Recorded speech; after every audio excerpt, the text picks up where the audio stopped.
अस्सलाम वालेकुम। Daily jobs update में हम दोबारा हाज़िर हैं। स्क्रीन पे आपने देखा कंसल्टेंट पैथोलॉजी।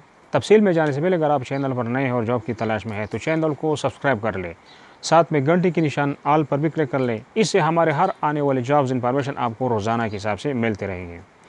तो ये एक लेबॉर्ट्री है जो डायग्नोस्टिक और मॉलिक्यूलर पैथोलॉजी लेबॉर्ट्री के लिए 5 साल तजुर्बाकार मेल एंड फीमेल की ज़रूरत है। दोनों रब्ता कर सकते हैं। रब्ता करने के लिए टेलीफोन नंबर्स दूंगा और इनका जो एड्रेस है वो नोट कर ले। Nazimabad Karachi, block F, street number 1, ये इनका एड्रेस है।